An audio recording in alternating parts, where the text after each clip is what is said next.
Oh, wow. My life's an open book. I got no secrets. Atsuko kumagai. When I was in high school and everybody was butchering Atsuko, they couldn't say Atsuko, and so I said, I want a nice, simple English name, and I called myself Nan. I was born in Japan, Shizuoka, Japan. I don't remember when I was born in Japan. I was only 5 months old when I came back. Only when I went to Japan when I was 7 years old, it was a big thing. That's the first memories I have of my childhood, sort of like, I'm going to Japan, with my mother. And Terry wasn't going and Rick wasn't going. They were staying in Seattle with my father, and my mother was going to take me to Japan. And it took 14, 15 days on the boat to cross the Pacific in those days. And then Yokohama, and then we go take the train from Tokyo down to Shizuoka, which is at the foot of Mount Fuji. Shizuoka, where I was born, is at the foot of Mount Fuji. I remember coming home from school. I went into the second grade at Yokoichi Gakko in Shizuoka. My mother stayed in Tokyo. I think she had a boyfriend or something. In Shizuoka, which is at the foot of Mount Fuji, our class trip, I remember on second grade, was we walk all the way to Mount Fuji, and at the foot of Mount Fuji is a bunch of concession stores. You ever been there? No. Anything you Ice want. cream? Good food, ice cream, noodles, anything you want. And they even had a place to stay there. We stayed there one day. So, I think you had almost anything because you get a lot of visitors. Sushi, did you know that sushi was invented in Shizuoka, where my mother was born, which is just south of Tokyo, and then it moved all over Japan. But oh yeah, sushi was all sushi is Japanese food. Oh yeah. Are you kidding? You know what it used to be? My grandmother used to make me my lunch in those little square tins, and she put a layer of hot rice, and then she put a layer of tuna fish, and then she put a layer of eggs on top, and then nori seaweed on top of that, and that was my lunch. Boy, I loved that lunch. It's a good thing I remember my grandma, Matsumoto, my mother's mother. My mother never got along with her. They were always fighting, but I got along fine with grandma. They didn't accept me, those Japanese kids. They called me Hakujin, which is foreigner. But then it didn't help that I had brown hair, and I was light complected. In those days I had real brown hair and everybody else had jet black hair. But I had one friend that became my friend named Sato. And she was a doctor's daughter, and we became friends, so that was okay. In the morning, before you even had breakfast, you'd go to the school and you'd salute the Tenno Heikan, whatever. I forgot what you said. There was something we said, all the kids. And then we'd go back home and have a breakfast. And then we go again. I love my grandma's breakfast. Oh yeah, rice, and the fishermen would come in early in the morning. I remember, "Sakana wa do desu ka?" He'd be yelling, and he'd be. What does that mean? Huh? What does that mean? Sakana wa do? How would you like your fish? Sakana wa do desu ka? Funny. Oh yeah, he had all kinds of fresh fish because he'd gone early in the morning and they pedal his cart down. Everybody would come out, the women would come out and pick their fish. And it was when, after dinner, my grandpa, Ji-chan, the one that had the restaurant in Seattle, so he'd take me after dinner. We'd walk all the way into the town part, and everybody bawl, just saying hello. Everybody said hello after dinner, and they'd go walking all the way into town, and he'd buy me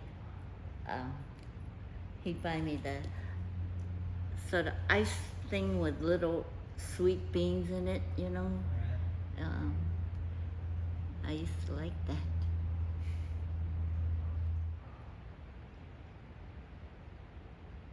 Yeah, we had a good life in Seattle. My grandfather came first to Seattle.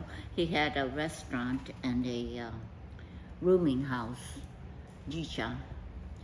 He was the first one. After the end of the samurais, you know, he had to earn a living, so Right. big Kumagais are a big samurai family. We only had, in our classroom, I think there were about 3 Japanese, 4 Chinese, and the rest were like Irish. I was 15. Yeah. I was captain of the softball team and the volleyball team in junior high school, Washington Junior High. There was, when it was celebration time, we'd go downtown to Japantown on holidays because everybody was busy working. My mother had a beauty shop, and my father was working 2 jobs, and not only that, he was busy in Japantown assigning all these Japanese men, finding jobs for them. And my mother, even when she passed away, could hardly speak English. She was working, you know, she had a beauty shop, so she was pretty busy. So the only time I would see her cooking was on holidays like New Year's. Well, my father did most of the cooking. He cooked udon. He liked noodles, and he would invite all the Japanese bachelors that were around, Ted Saito and all those people that didn't have wives. And on Mondays he would cook about 3 big pans full of sukiyaki, and all the bachelors would come and eat on Mondays. My girlfriends and I had gone ice skating at Civic Stadium, and we were coming home, and all of a sudden they say, "Extra, extra, Japs bomb Pearl Harbor." That's what they were shouting and saw in the extras. And Were you scared?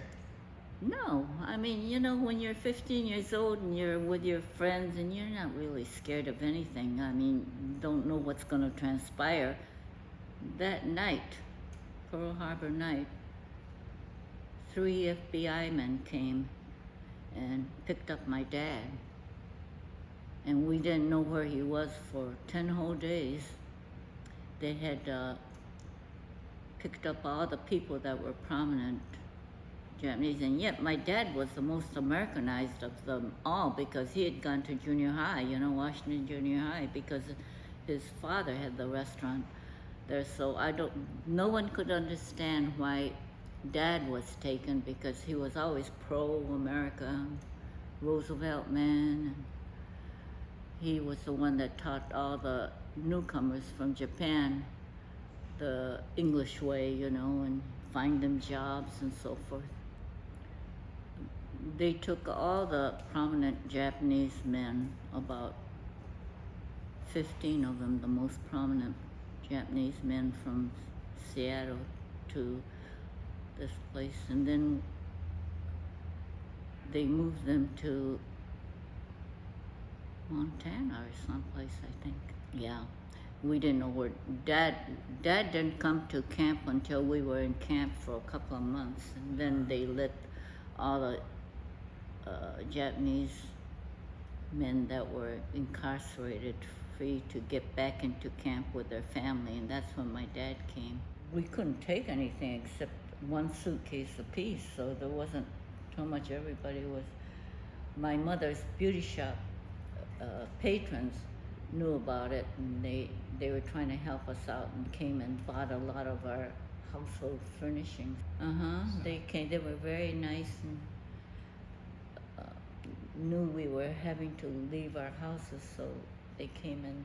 In fact, one woman, Rita, who was a showgirl in Seattle, came and bought all of my mother's beauty shop equipment. She was very nice because we'd have to leave it otherwise anyway. My dad left his car there in the middle of the street, I remember. Yeah, we had to leave everything. Couldn't sell anything.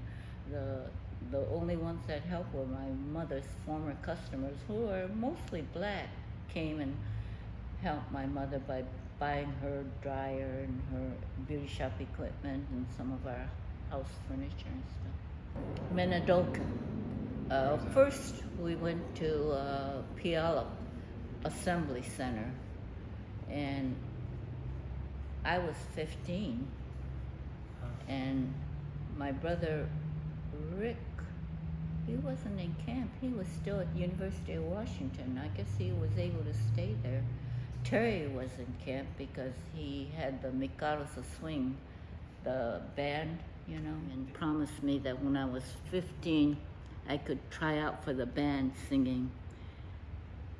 And November 2nd came that year, and he said, okay, you can try out. Because one of my girlfriends who was in my class, when we were at split class, so she was half grade ahead, but she was able to sing for the band, and I said, I'm better than she is. I remember telling my brother Terry, but he didn't start it. Koichi Hayashi was the leader of the band. Terry was only, I was 15, so he must have been 17. When you're a teenager, though, like I was 15 years old, you thought it was great life. You're not eating with your parents anymore. You're eating with your girlfriends, and there were 5 of us that hung around together, and we'd eat in each other's camp, depending on who had the best food. Oh, don't go there, they got potato salad there. And we'd go eat where we wanted to eat. But Saturday night was a fun night, dancing every Saturday. My brother Terry's band, they played, there was only dances for the young people. The older people, my mother and them, they didn't care about it. Well, I'm 15 years old, and I'm here in camp with all my girlfriends, and we never ate with our family. We'd get together, the 5 of us girls, and visit every camp cafeteria. When you're a teenager, there were about 19 blocks, and there was a cafeteria in each block. But I'd go with my girlfriends, and most of them lived in Camp 11 or something. And my mother, I would eat with her sometimes, but she'd go, because they're all friendly. I mean, I'd go with her sometimes. Oh, she had my cousins and their mother, who was my mother's cousin, so she'd eat with them. My father was not there yet. He was in the other, where they took all the men. He didn't come back to camp till quite a few months after, and then when he came back and we became family, then my mother couldn't stand camp life, and we got out of there. And as soon as we were able, Dad came back, and as soon as you can apply and move further inland, like Detroit from Seattle, not on the coast. You couldn't relocate on the coast, but you could relocate inner states. And so my father got a job working for Thomas P. Archer, who was vice president of Fisher Products in Detroit, and we lived there in their house. We lived on top of the garage, and I had my own room all the time. My brother Terry was in the 442nd Band, so he wasn't home at all. 442nd Army Band, and he was he did all the music arranging and so forth for them. Wow. And he was in that special little group that entertained, when some movie stars and so forth came to entertain, he would be in that little group that entertained. My father was supposed to watch out for the car and do the gardening and all the man stuff around the place. But Mr. Thomas P. Archer was a very nice guy. I mean, I remember I'd get my report card and show it to him, and he said, "That's great Atsuko, he'd say. You know, he was just a nice guy. I had my own room. I had a good life there. I remember one of my friends came over and counted my sweaters. I had 48 sweaters. That's a lot of sweaters. I was spoiled, yeah, because my parents would work and they'd have nothing else to spend their money on except me, and I was having fun.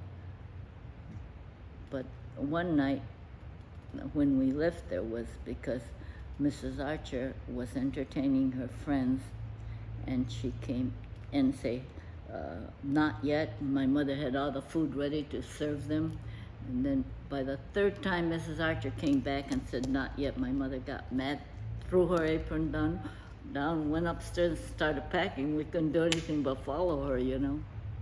My mother wouldn't take guff from anybody. She was used to having her own way anyway. She had her own beauty shop, so she's used to being a boss, so she didn't want to be treated like a little. And the first night, I remember we stayed at a hotel in Detroit, some small hotel in back of Hudson somewhere. But that's where we stayed. And then we reported to the Japanese office that they had there to help the people that were leaving camp and so forth. And they found us a place on McKinstry with 2 other Japanese families, and we lived upstairs with another family. There was only one bathroom in the upstairs and there was one downstairs, I remember, but we were upstairs. I got my own room though. Mom and Dad got one room, and then there was another family, the Serizawas, that lived in another room. My mother was working in a dress shop, Edith Brown's dress shop. She was very good, handy with her hands, so she was doing the altering and so forth. And Edith Brown's was a very high fashion store in Detroit for rich people. My dad was working where a lot of Japanese were working, at the glass factory, Guardian Glass Company. They hired a lot of Japanese people there, evidently. They were good workers, and my dad was working over there. First I went to arts and crafts, art school. I used to like to draw. And then I went to the Business Institute, and I got my diploma from the Business Institute, because I never learned how to type or do anything. I couldn't get a job because I didn't know how to type, so I went to the Business Institute and took a 2-year course and graduated in 9 months and learned to type. Oh, Papa Joe. Yeah. Tosh Inatomi. Yeah, he was Joe by the time I met him. Well, we were there in Detroit. Every now and then the Japanese community would have get-togethers, you know, just to keep the Japanese close, I guess. We met at Wayne. And he was invited by the Reverend Bean, who was the University Episcopal Church's head, and he called Dad from camp and from Topaz, Utah. He was the first Japanese that lived there. That he was very good to Dad. In fact, Joe was living there when I first met him at the Episcopal Church. And the Japanese would have little community parties or something. And they had a basketball team. That's right, Joe played on the basketball team, Japanese community. There was Parks and Recreation, they played other teams. The first time he called me out of the blue one day and said he knew my brother Rick, and they were in camp together or something. And I asked Rick, you know what Joe Anatone?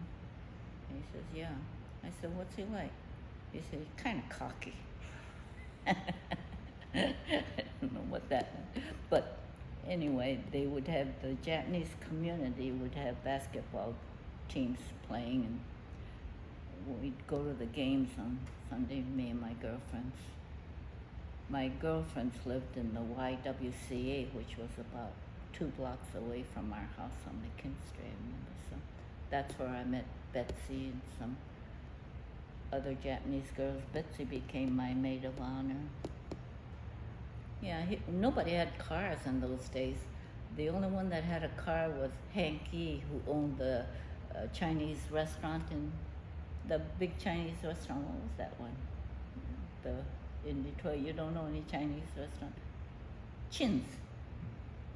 He owned Chin's, and he's the only one that had a car, and he had a nice convertible, and so he liked Joe, and so he'd pick up Joe, and he'd pick up me, and we'd have community picnics sometimes. The Japanese community would have picnics and so forth. My mother would go too, come to think of it. My mother always won the races though for the old ladies. She wasn't old though, she was a beautician. She was pretty fast. What do you want to know? My father was a soba lover. He'd slurp his soba, I remember. Soba was either cold or hot. You could have it either. I always liked my noodles hot with pork in it. I've never been interviewed. I'm a big wheel. Do you like it? Oh, sure. Especially from my grandson.